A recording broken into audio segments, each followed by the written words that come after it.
Okay. I'm here. Oh, hello. Thanks, girl. Welcome back, welcome back, welcome back. Welcome back. Welcome back. Welcome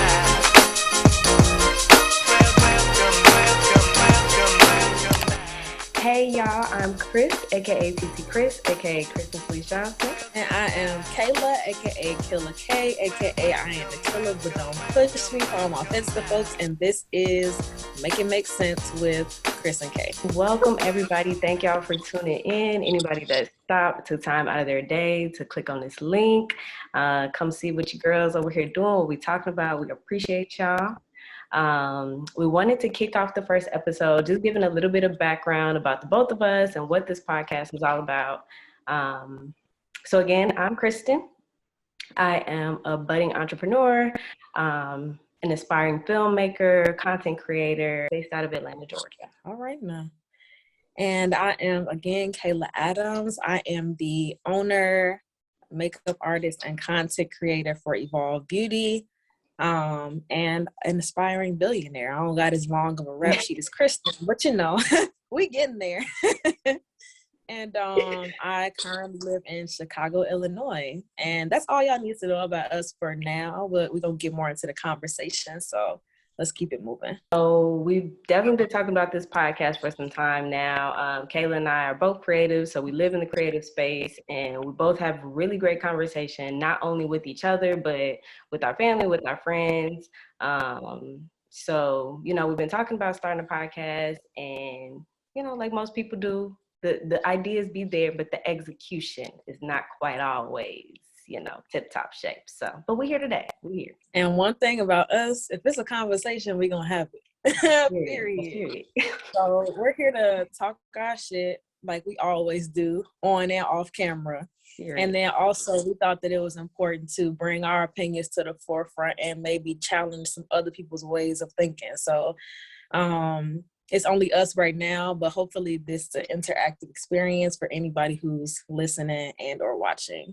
Yep, definitely. So the goal of the show overall is to just have great conversation, stimulating conversation, bring our opinions and other opinions to the forefront, and, you know, just get to understanding and accepting each other unconditionally as God meant us to. Okay, so that's what. Oh yeah. Look, and it's just us right now, but hopefully further down the line we can invite some people on. But for right now, y'all will hear what we got to say. And that's period. Y'all know we got stuff to say today. Okay? Always. All right, let's get into it. It's been a couple days since this went down, but we still trying to make sense of it. So y'all know we had to come on and get into this DaBaby and Danny Lay situation. Because today we're trying to make sense of relationships. Because nowadays, you know, you really just never know. You gotta make it make sense because some ain't adding up. Some ain't adding up. One ain't equal two. So we saw what happened with them. I know she's not the only one that's been there before. Y'all know Summer Walker just released a whole album talking about her and her baby daddy and their relationship situation. So she liked that one Drake comment that's why we in a generation of not being in love and not being together, but making it feel like we're together. Like, why did we do that? Why they do that? Why we do that? So we're trying to make sense of that today. We're gonna be talking about how we got here, what we think about the situation. So, you know, I'm gonna pose this question to you, Kayla. Like, where do you feel like the root of this started? This whole kind of being together but not being together. When do we just stop, you know, requiring things of our partners? I honestly feel like I can't even pinpoint exactly when it happened, but whenever not prioritizing relationships or marriage, I want to say like marriage first, because marriage is like, you know, it's levels to this shit. So it's marriage up here, and then like a serious relationship, like you just get into a relationship and you single down here. So with people not taking marriage as seriously or not wanting to like prioritize that commitment, it trickled down to relationships too. So yeah, I don't want to get married. I don't want to be in a relationship. I just want to keep things casual. I want to keep things simple. And honestly, I feel like women have been embracing that a lot more recently too, which historically isn't really the case. You know, Yeah. I hate to generalize men, but usually it's the men who don't really want to be in a relationship. But in the past, men knew that if I wanted to have this home, like a lot of us were raised on, like get married, have kids, have a white picket fence life. He knew that I needed to marry his woman. Yeah. So right now, a whole bunch of other women basically kind of assimilated into the idea that you don't have to get married, you don't have to be in a relationship to kind of get what you want. It leaves room for a lot of gray area in people's interpersonal relationships. Yep. And it's really just kind I of really think that's a defense mechanism of just like, well, if this, I'm not about to get hurt. And I've seen the way that this plays out over and over again. People get married and they in love for a second, and then they decide they don't want to be married no more. Divorce happens, and it's just like, after you see that so much, so often, you definitely start to lose hope. And you just be like, well, what am I about to put myself through that situation for when I've already seen what's on the other side? I feel like the last generation that really looked at marriage as like everybody was willing to do it, everybody was ready to do it, and actually saw it through to the end. You know, with the generation before mine, that's Gen X. Are you millennial too? Technically. What's Really I don't know. generational thing. Well, I think I'm like the last. I like to think I'm the last millennial. I don't want to claim that other. What is it? Don't put me in that category. Yeah, I'm not saying them. Don't put me in that category. Honestly, your aura, your personality, you are really a millennial. Like, I just really be having to check just because I know, but it's like you really are. You have a demeanor of a millennial. So That's because I got an old woman spirit. So, and ain't nothing wrong with that. But yeah, I definitely feel like it's a generational thing. Like, you know, they wanted to get married. Everybody saw it all the way through. I feel like millennials was like the first ones where it was kind of like, but do I really got to do that? Is that really what I want? So that definitely, I'm sure, played a huge role in it. But, you know, for us, fortunately, for me personally, I did always grow up wanting to get married and talking to my friends about it, what our lives would be like.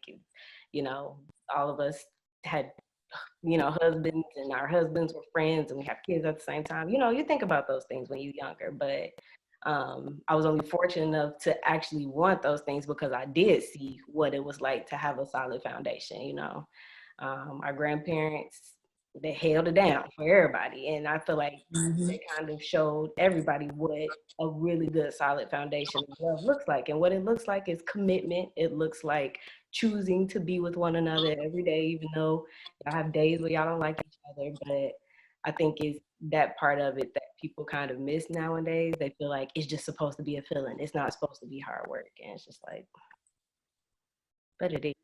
It is. But it is. It is hard work. It is. You gotta choose to want to work that hard for something because you love that person, you see a future with that person, you want to build a life with that person. So it's a little gem for y'all. You feel me? From Marion for Harvey. Okay, it's a choice. You choose. Yeah, I completely agree with everything you said. So a little bit of background for people who don't know us personally. Like I said earlier, we're cousins, but it's a lot of us. So Wow. It's not just us two. Sometimes we kind of forget that everybody doesn't have huge families. So I just had to put that out there. Like, it's not just us. Yeah. It's a lot of other cousins, and we were all pretty much raised under the same roof. Yeah. And our grandparents, Mary and Fred, like she said, held it down while our parents would like go to work. And during the summer, we would all stay over in our grandparents' house. So we got a firsthand look at what marriage looks like, a really healthy, and obviously they had their problems, which we, you know, kind of heard about more as we got older. But as kids, like, seeing that in the household was super important for molding how we look at relationships. So I'm a little bit different than Chris, though. So she's always jumped to marriage and having the husbands be the friends with the other husbands of the friends. I'm more like Gen Z in that way, where I go back and forth with the idea. Like, I feel like sometimes I joke and be like, you got to convince me about why I should get married. And if the reason not good enough, then I ain't getting married. You know what I'm saying? So And I feel like a lot of people feel that way, but I feel like the difference is I like commitment, but not necessarily the idea of marriage. But I feel like a lot of people are up in the air on the whole commitment idea. People want to have their cake and eat it too. They want to be able to run the streets, but also come home to their man or their woman whenever they want to. When, like I said, that just leaves a lot of room for gray, because somebody's going to catch feelings, and it's just going to be a whole more complicated thing. Like we did see with the Danny Lay and the baby situation, or the Summer Walker in London on the track situation. Like these people probably got themselves into a situation where it was one thing in the beginning, like maybe we don't need to be as serious, we feeling each other, and then once they start feeling other people, then it's a problem, because now y'all got kids together, y'all got ties to each other. It just gets so much more complicated, and really I feel like it could have been nipped in the bud a little bit earlier. But we gonna talk about that later. I just want to make it clear, about how we feel about the situation in general. Clearly, there are always two sides to every story, but trying to intentionally embarrass your girl, the mother of your child, especially in a public setting, like I don't understand it. I don't think it's okay. I feel like hell, dead wrong. Hell to the no. No, what do you possibly see can be a healthy outcome to the situation if that's the route that you take? It's almost like you want to keep her in this little tit for tat just so that she, want to keep coming back. And that's its own toxicity on its own. But, yeah. That's another thing about this generation too, though. People love toxic shit. As much as they say that they don't, people really feed off of that drama. Yeah. Like, have y'all ever been in healthy relationships? And that was what leads me, my next thought. It's just like, when you know what it feels like to be with somebody that genuinely loves you and loves you unconditionally and genuinely cares about you and got your back, it's just like, why would you want to feed into the toxic side of it? I'm gonna just keep both of them close in my prayers, because okay, that's all we can do. Really, we don't know these people. We only see what, and y'all, we only see what they allow us to see, so we don't know what her situation is. And that's why I say, it's always two sides to every story, because just to reference another situation, Erica Mena and Safari, they're two people that always stay in the limelight, especially about their relationship drama, because they're on TV and everybody get to watch their whole relationship play out on a weekly basis. But even in small moments, you can see when she gets frustrated and she starts lashing out at him and she calls him stupid and, just says all these negative things. It's like, you don't know what's actually going on behind the scenes. People only allow us to see as much as they want, but at the same time, we can still pay attention to everything. Like, it's clearly both of y'all in the situation that's toxic. I don't think it's just him. I don't think it's just her. Clearly, both of them have some issues they need to work out, some healing they need to do. But everybody just got to take responsibility for themselves first. Focus on yourself. Focus on healing yourself. I promise that positivity will start to seep into all your relationships as well. So. And I think that's a good example too. I'm glad you brought up Safari and Erica, because I feel like that's a good example of marriage isn't always a fix-all either. Yeah. So we're talking about Summer and Danny Lay and how they have complicated relationships and how they have a lot of room for gray area. But it also could be you get into a relationship like Safari and Erica, and y'all essentially ends up in divorce because of whatever their reason is. But from the outside looking in, it just kind of seems like they're not able to communicate. You know what I'm saying? Like, they need to be on the same page. Same with Danny Lay and Summer. I think that there just needs to be some boundaries, some talks about communication and stuff, like whether you in a committed relationship or not. Like I said, marriage is not a fix-all. Nope, not at all. Having babies not a fix-all. If you learn one thing, having kids don't fix nothing. I don't know why y'all think a marriage will fix something when it's about the people. Y'all have to fix yourselves first so that y'all can come into the relationship actually giving something to it. So, but to me, if these people ain't right before you have a baby on them, or before y'all get married, that's not gonna make them right. I don't know why people think that. That just makes things more complicated. Why you do that to yourself? Why you do that to yourself? That's a red flag. Red flag. Okay, you got to steer clear of them red flags.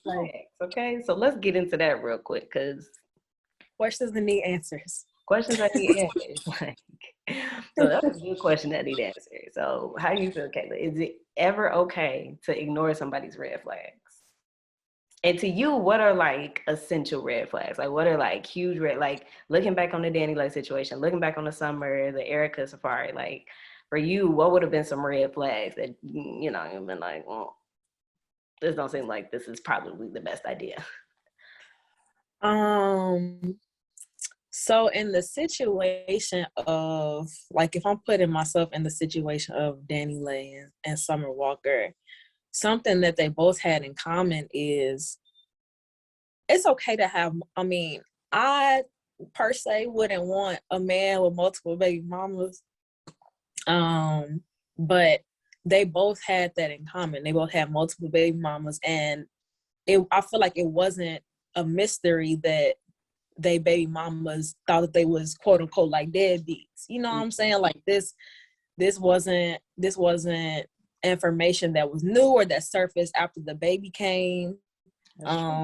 Like, because they have been in social media platforms like the Shade Room, and they baby mamas be calling them out about not paying child support, about not doing this, not doing that, or they'll be in the tabloids like they in and out of a relationship with their baby mama. Like, so I think that's a huge red flag. Like, you're not looking at what's right in front of you, but instead hoping that you can be the one to change this person. And a person only gonna change if they want to change it. Clearly they don't want to change. Yep. And it's just like, I don't know what it's gonna take for you to see that, but we see. I feel you.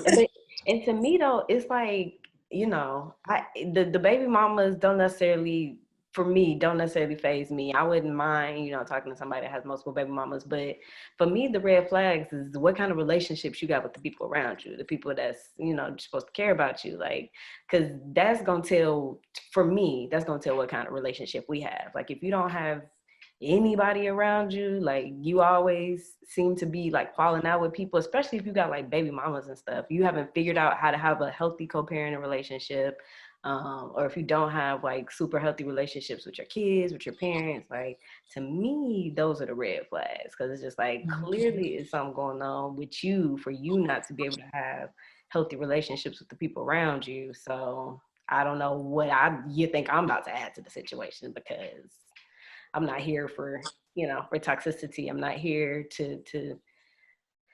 for you to want me here one day and not want me here the next day. It's just like, that ain't it. That ain't it for me. I agree with that. And when you asked me the question about my red flags, so I answered for like what I think they should have seen as red flags in their life. But when I thought about mine, I was thinking about shit like, damn, I need him to be 5'11" or taller, or we can talk as a red flag on a plane.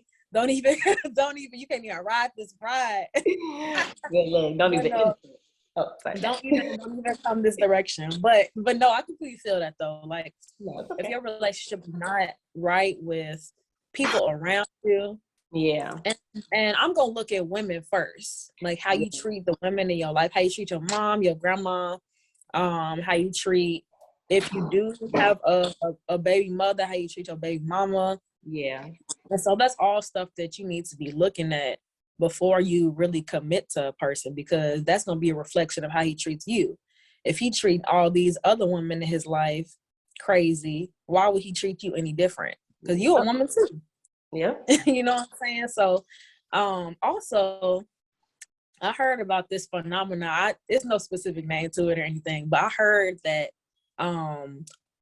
men are more likely to treat women who they are sexually attracted to with respect. And so women that they're not sexually attracted to always get like done dirty or just kind of pushed to the side. Like they just some little like some little like, you know what I'm saying? Yep. And I just feel like you need to treat all women with the exact same respect.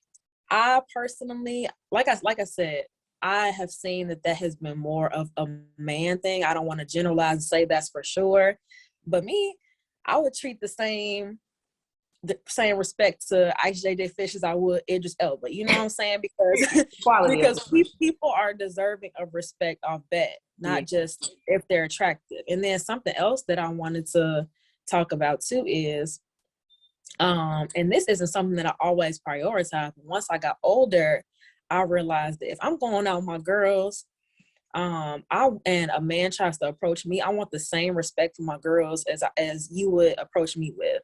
Yeah. So I'm not talking about necessarily like, oh, come over and buy us all rounds of drinks. I'm talking about like, if we leave in a club and you hold the door for me, you got to hold the door for them too. Yeah. If we get in the car and you open the door for me, like, I would love to see you open the door for them too. Like, treat them with the same respect that you treat me with. Yeah. And that's not something that I'm always requiring on, like the hold the door thing. Right. But if you do it for me, just show me that you respect other women, not women that you just sexually attracted, or you just trying to take home, essentially, because that's probably what it is. That's exactly what it is. He's trying to see how lucky he gonna get tonight, how nice he got to be to get what he wants. Exactly. But yeah, I 100% agree with that. It's just like, yeah, if I was out with my friends and, you know, Alex was there too and he held the door for me, I would hope that's what would come next. I would hope that he would, you know, be respectful enough of my friends. And like you said, women in general, just, you know, just be courteous. Okay, chivalry ain't dead, y'all. And it don't make you look like a sucker. If anything, I promise you, it's way more attractive to everybody in the situation when, you know, the man that just, you know, goes above and beyond in his thought process when, you know, he out with him. Chivalry's not dead, but at the same time, a lot of women aren't used to that. So if you come and approach me and you holding the door for me and all my homegirls when we leave, they gonna notice that. Yeah. They're gonna be like, oh, okay, I like him. Like, that's not it. Unfortunately, we talk about chivalry is dead, but unfortunately that is something kind of rare to see nowadays. Yeah, and that's true. So if you're doing it for somebody that you're not trying to get at, that's gonna be a huge green light in my book. Yeah, absolutely. Absolutely. I think it also comes to, I don't know how many women in general require their man to be chivalrous or expect it. I think that it is a slowly a dying trait. I won't say it's dead. I do think that what it means to be chivalrous is changing. Sometimes you just got to communicate what you want though, because I wouldn't put it past if the situation did happen and, you know, my partner didn't hold the door open for my girls and it's a conversation and I let you know how I feel about it. If you refuse to change and it's something that's really heavy on me, then, you know, now we got an issue. But as long as communication can fix it, it's just like, don't just sit there and be mad about it either. Say what you want and follow the next proper steps to see if this is what it is or if it ain't what it ain't. I like that. It is what it is, but it ain't what it ain't. It ain't what it ain't. That just it. It is what it is. And since these girls are not here to represent themselves, I'm going to speak on behalf of the girls who feel like if their man does something nice or respectful for another woman and that's flirting, like, oh, they doing too much, like, why is he doing that, and get mad. And sis, I see you and I hear you and you are loved, but you ain't right. And you might need a little bit of therapy, because if you think being respectful to another woman that's not you, is problematic, baby, it's time to go see the lady. It is. Because you got some stuff we need to work out. Because that's a personal problem. It is. We can't hold on to them that tight. It's just, you got to have some security in your relationship some way. You're there for a reason. You got to just trust that opening a door for another woman is not about to be the downfall of your relationship. So y'all love though. But look, therapy is good. It works. It works wonders. Okay? It works. I know. She know you need to get to know. No period. And with that being said, it's about time to wrap up today's episode. But before we go, we wanted to leave you all with a little story time in efforts to promote more loving, long-term, and healthy relationships. So Chris, go ahead and take it away. Yes. you know, I do different things to just try and stay inspired, try to stay encouraged, try to just gain more wealth, more knowledge, you know, just to be a better human, a more open-minded human in general. So I've told Kayla about 50 times because I've been quoting the book since I read it. I'm currently on my second time of rereading the book, but I'm currently reading Charlemagne's Black Privilege. Blah, blah, blah, blah, blah. Charlemagne's Black Privilege.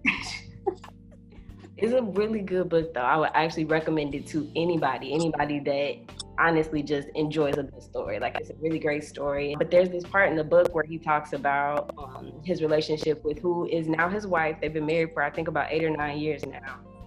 But when they first started dating in high school, he talks about this situation where, you know, he took his girl to prom, did the whole, you know, do you dig, have fun, and then he dropped her off at the end of the night so he can go out and be sleepy. Okay, so he went out and did what he did, and you know, everything that's done in the dark comes to the light, and them girls came knocking at his girlfriend's door and was like, Miss Ma'am, we gotta tell you something. You know, he ain't tell it like that. The way he told it, the girls came back because I guess the girls knew his girlfriend, but they did what they did with him anyway. And that's a whole scandal. Look, All right. because we gotta. That could be a whole nother episode. But continue. Look, that's a whole nother thing. But so he had to come and apologize to Moo, that's his wife's name. And she calls him and it's just straight up like, is this something you want to tell me? Did you do this on prom night before? And he said in the book, like, he straight up told her, like, yep, I sure did. I did both of them, actually. He could have taken the sucker route, in my opinion, and just kind of lied about the whole situation, but he owned up to his mistake, and that was a reason that, you know, his wife had trust in the foundation moving forward. Like, it was really something that they could move forward with because she didn't have to be thinking about it all the time if he's telling the truth or not. Like, you just know, because women know. I feel like people in general know when something is off. So it's like, well, girl come ask you and you've been out doing dirt, but just say what's on your chest. Like, say it with your chest. You did what you did.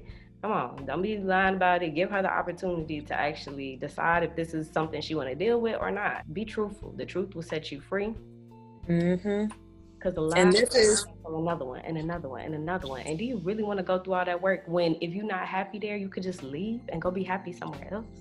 Exactly.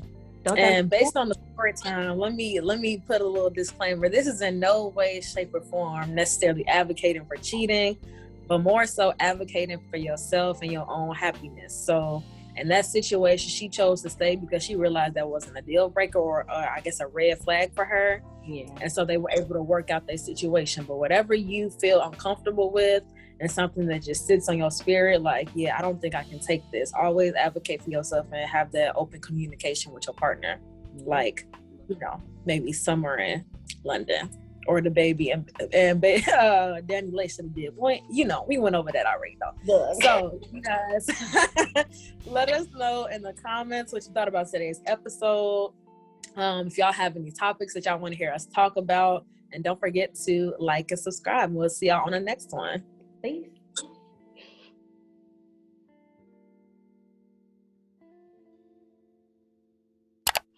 All right, perfect. Okay. And stop recording. See? Marker. Well, I really need to get a marker. We do.